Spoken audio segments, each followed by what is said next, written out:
शेतकरी मित्रांनो, या पद्धतीने मशिनरी जर तुम्हाला हवी असेल, म्हणजे मल्चिंग, नळी आणि छिद्रे पाडणारी जर मशिनरी तुम्हाला जर हवी असेल मित्रांनो, तर कमेंट बॉक्समध्ये आपण लिंक दिलेली आहे. त्या ठिकाणी या मशिनरीविषयी संपूर्ण माहिती मिळून जाईल. मल्चिंग आथरणारी मशीन आणि संपूर्ण जी माहिती आहे ती तुम्हाला लिंकवर भेटेल. त्यामुळे त्या लिंकला क्लिक करा आणि संपूर्ण माहिती घ्या.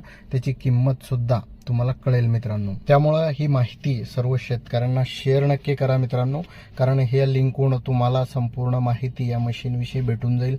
याची किंमत किती, हे कुठे मिळेल, ही संपूर्ण माहिती तुम्हाला मिळणार आहे. त्यामुळे हा व्हिडिओ जास्तीत जास्त आपल्या शेतकऱ्यांना शेअर करा, लाईक करा. फॉलो केलं नसेल आपल्याला आतापर्यंत तर फॉलो करा मित्रांनो. आणि या मशीन जर तुम्हाला हवी असेल तर त्या लिंकवरून तुम्हाला ती सुद्धा उपलब्ध होऊन जाईल मित्रांनो. त्यामुळे जास्तीत जास्त आपल्या सर्व शेतकरी मित्रांना हा व्हिडिओ आणि ती लिंक नक्की शेअर करा मित्रांनो, जेणेकरून आपल्यासारख्या सर्व शेतकऱ्यांचा फायदा होईल. आणि आपल्याला फक्त एक लाईक आणि आपल्याला फॉलो नक्की करा मित्रांनो.